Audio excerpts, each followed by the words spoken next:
BP sugar కు kidney జబ్బు chronic kidney disease కు గల రిలేషన్ గురించి తెలుసుకుందాం.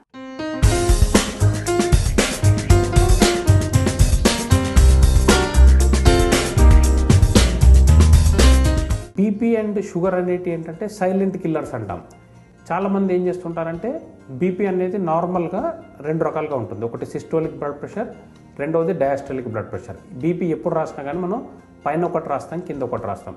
120/80, 130/90 అని రాస్తుంటాం. పై బ్లడ్ ప్రెషర్ని సిస్టోలిక్ బ్లడ్ ప్రెషర్ అంటాము, కింది బ్లడ్ ప్రెషర్ని డయాస్టోలిక్ బ్లడ్ ప్రెషర్ అంటాం.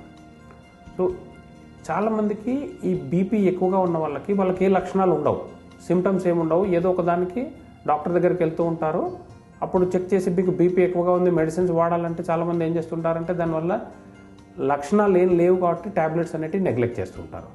సో ఈ బీపీ అనేది ఒక 4-5 ఇయర్స్, 5 to 6 ఇయర్స్ కనుక అన్కంట్రోల్ అంటే మనం మెడిసిన్స్ తీసుకోకున్నట్టు ఏదంటే దీర్ఘకాలికంగా కిడ్నీ దెబ్బతింటుంది, హార్ట్ దెబ్బతింటూ ఉంటుంది, బ్రెయిన్ దెబ్బతింటూ ఉంటుంది. అప్పుడు మాత్రమే లక్షణాలు బయటకు వస్తాయి. ఆ లక్షణాలు బయటకు వచ్చిన తర్వాత మనం వాటికి ట్రీట్మెంట్ ఇచ్చినా కానీ క్యూర్ అనేది ఉండదు. ఓన్లీ మనం సిమ్టమ్స్ని తగ్గించుకోవడం అంతే. అలా కాకుండా మనం 4-5 ఇయర్స్ ముందు నుంచే బీపీ ఉన్నప్పుడే లక్షణాలు లేనప్పటికే మనం బీపీ కనుక ట్రీట్మెంట్ తీసుకున్నట్టు అయ్యేది ఉంటే ఈ కిడ్నీ జబ్బులు కానీ, గుండె జబ్బులు కానీ, తర్వాత బ్రెయిన్ జబ్బులు కానీ రాకుండా నివారించుకోవచ్చు. అట్లాగే షుగర్ పేషెంట్స్ కూడా చాలామంది షుగర్ పేషెంట్స్ ఏం చేస్తుంటారంటే షుగర్ ఉందని చెప్తూ ఉంటారు, ఒక వారం రోజులు మందులు వాడుతుంటారు, తర్వాత మందులు వాడరు. షుగర్ కూడా దానివల్ల లక్షణాలు అనేవి చాలా ఎక్కువగా ఉన్నప్పుడే లక్షణాలు బయటకు వస్తుంటాయి. మనకు షుగర్ ఉందని తెలియకుండా కూడా కిడ్నీలు ఎఫెక్ట్ కావడం, హార్ట్ ఎఫెక్ట్ కావడం, బ్రెయిన్ ఎఫెక్ట్ కావడం అయ్యే అవకాశం ఉంటుంది. సో ఎవరికైతే ఫ్యామిలీ హిస్టరీ ఆఫ్ బీపీ కానీ షుగర్ కానీ ఉందనుకోండి, వాళ్ళు ఏంటంటే ప్రతి 35 to 40 ఇయర్స్ దాటిన తర్వాత ఎవ్రీ 1 ఇయర్కి ఒకసారి షుగర్ ఉందా లేదా, బీపీ ఉందా లేదా చెక్ చేసుకోవాలి. వన్స్ షుగర్ ఉంది అనుకుని తెలిసిన తర్వాత ఈ షుగర్ అనేది ఏంటంటే ఏం తినకముందు పరిగడుపున కనుక మనం టెస్ట్కి ఇచ్చినట్టు అయితే ఆ షుగర్ అనేది 110 milligrams లోపల ఉండాలి. తిన్న తర్వాత అయితే 160 లోపల ఉండాలి. అలా కాకుండా తిన్న తర్వాత 2 అవర్స్కి ఇచ్చిన మన టెస్ట్ ద్వారా మోర్ దెన్ 160 కనుక ఉన్నట్టయినా కానీ ఏం తినకముందు కనుక 110 కంటే ఎక్కువగా ఉంటే దాన్ని మనం షుగర్ ఉన్నట్టుగా పరిగణిస్తాం. సో చాలామంది ఏంటంటే ఈ బీపీ అనేది షుగర్ ఉన్న వాళ్ళు హై రిస్క్ పేషెంట్స్ కాబట్టి ఎవరికైతే బీపీ షుగర్ ఎక్కువగా ఉంటుందో వాళ్ళందరూ కూడా ప్రతి సంవత్సరం ఒకసారికి వాళ్ళ కిడ్నీ ఎలా పనిచేస్తుంది అనేది చూసుకోవాలి. ఎలా పనిచేయడానికి ఏంటంటే జస్ట్ బేసిక్ ఫిజిషియన్ దగ్గరికి వెళ్ళేసి ఓన్లీ 2 రకాల టెస్టులు చేస్తే సరిపోతుంది. మన మూత్రంలో కంప్లీట్ యూరిన్ ఎగ్జామినేషన్ అంటాం, జస్ట్ 60 to 70 రూపీస్ ఉంటుంది. ఆ మూత్రంలో కనుక ప్రోటీన్ ఏమన్నా పోతుందా ఆర్ రక్తం ఏమన్నా పోతూ ఉంటుందా, ఇదొకటి. తర్వాత మన బ్లడ్లో క్రియాటిన్ అనేది ఎంతగా ఉంది. క్రియాటిన్ అనే టెస్ట్ నార్మల్గా 1.2, 1.3 లోపల ఉండాలి. అలా కాకుండా ఎక్కువగా ఉన్నట్టు ఏది ఉంటే కిడ్నీ పని శాతం తక్కువగా ఉంది అంటాం. ఈ రెండింటితోటి ప్లస్ పేషెంట్ బాడీ వెయిట్ని చూసుకొని, ఏజ్ని చూసుకొని మనం కిడ్నీ పర్సెంటేజ్ ఎంత పనిచేస్తుంది అనేది క్యాలిక్యులేట్ చేసుకోవచ్చు. సింపుల్ చిన్న ఫార్ములా ద్వారా అది తెలుస్తుంది. దాని ద్వారా ఏంటంటే మనకు ఆ కిడ్నీ ఎంత శాతం పనిచేస్తుంది అనేది తెలుస్తుంది. సో ఎవరికైతే కిడ్నీ పని శాతం 60% కంటే తక్కువగా ఉందో, అలా కాకుండా మూత్రంలో ప్రోటీన్ కనుక పోతుంది అనుకోండి, అట్లా కాకుండా ఇంకా మూత్రంలో రక్తం కూడా పోయినట్టు ఏదంటే వీళ్ళందరినీ కూడా క్రానిక్ కిడ్నీ డిసీజ్ అంటాం. ఇది స్టేజెస్ వైజ్ ఉంటుంది. Chronic kidney disease stage 1, stage 2, stage 3, stage 4, stage 5. Stage 5 అనే వాళ్ళకి ఈ కిడ్నీ పని శాతం అనేది 15 ml కంటే తక్కువగా ఉంటుంది, 15%. వన్స్ ఒకసారి కిడ్నీ పని శాతం అనేది 15% కంటే తక్కువగా అయినప్పుడు మాత్రం వాళ్ళకి లైఫ్ లాంగ్ ఈ కిడ్నీ పనిని మనం ఆర్టిఫిషియల్గా చేయించుకోవాల్సి ఉంటుంది. వాళ్ళకి ఐదర్ కిడ్నీ మార్పిడి ఆపరేషన్ కానీ అవసరం పడుతూ ఉంటుంది, హాస్పిటల్ డయాలసిస్ అంటాం, హీమోడయాలసిస్ అంటాం.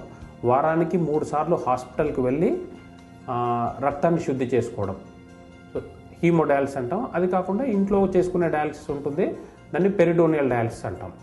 ఈ 3 ఫామ్ల డయాలసిస్ ఏదో ఒకటి చూసుకోవాల్సి ఉంటుంది ఎప్పుడైతే 15% కంటే తక్కువగా ఉన్నప్పుడు.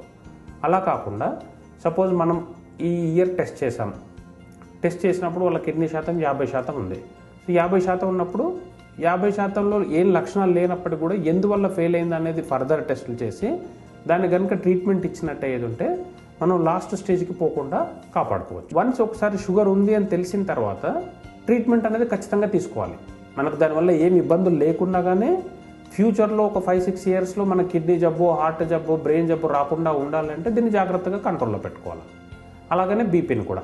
బీపీ నార్మల్గా ఏంటంటే ఇంతకు నేను చెప్పినట్టు సిస్టోలిక్ బ్లడ్ ప్రెషర్ అనేది 140 ఉండాలి, 140 లోపల ఉండాలి. సో 140 కంటే ఎక్కువగా ఉన్నట్టు ఏదంటే బీపీ ఉందని చెప్తాము. అట్లే డయాస్టోలిక్ బ్లడ్ ప్రెషర్ అనేది 85 to 90 కంటే ఎక్కువ ఉన్నప్పుడు బీపీ ఉందని చెప్తాం. సో ఎవరికైతే ఇలా ఉంటుందో ఫస్ట్ వీళ్ళు ఏం చేయాలంటే లైఫ్ స్టైల్ మోడిఫికేషన్ అని ఉంటుంది. లైఫ్ స్టైల్ మోడిఫికేషన్ అంటే ఏంటి, ఒకవేళ ఒబెసిటీ వెయిట్ ఎక్కువగా ఉన్నారనుకోండి, వెయిట్ రిడక్షన్ చేసుకోవాలి.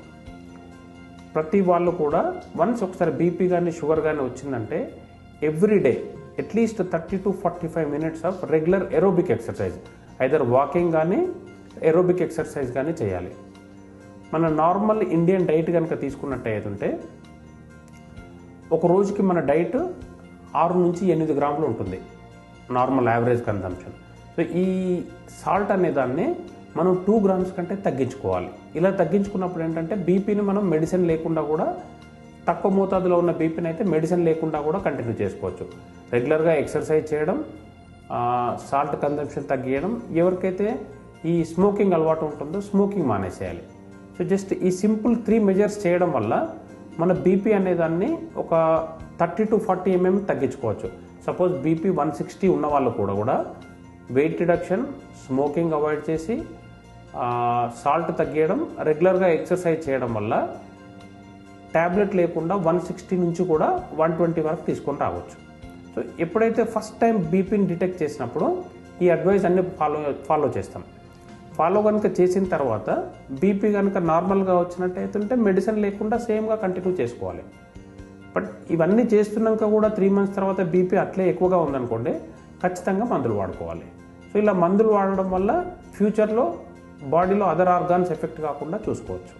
అట్లాగే షుగర్ కూడా, షుగర్ ఉన్నప్పుడు కూడా, షుగర్ డిటెక్ట్ అయిన తర్వాత కూడా ఈ లైఫ్ స్టైల్ మోడిఫికేషన్తో పాటు షుగర్కి ట్యాబ్లెట్స్ వాడాల్సి ఉంటుంది.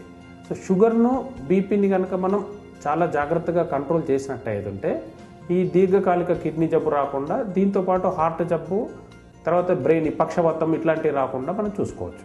చాలామందికి రిపీటెడ్గా యూరిన్లో ఇన్ఫెక్షన్ వస్తుంటుంది. యూరిన్లో ఇన్ఫెక్షన్ అంటే ఏంటంటే మనకు యూరిన్లో ఇన్ఫెక్షన్ ఉందా అని ఎలా తెలుస్తుంది? ఒక్కొక్కసారి మూత్రం ఎక్కువసార్లు పోవడం కానీ, మూత్రంలో మంట ఉండడం కానీ, లేకుంటే చలి, జ్వరం రావడం కానీ, ఈ ఇటువైపు కానీ ఈ పొట్టలో ఇరువైపులో నొప్పి రావడం కానీ, ఒక సైడ్ కానీ 2 sides కానీ నొప్పి రావడం కానీ, ఇవన్నీ ఉన్నట్టు ఏదంటే ఇన్ఫెక్షన్ ఉండే పాసిబిలిటీస్ ఉంటాయి. సో కొంతమందికి ఒకసారి ఇన్ఫెక్షన్ వచ్చినప్పుడు మెడిసిన్స్ తీసుకుంటే దానివల్ల కిడ్నీ ఫెయిల్ అవడం అనేది జరగదు.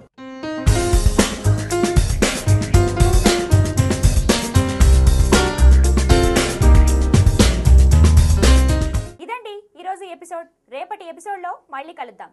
అంతవరకు సెలవు. నమస్కారం.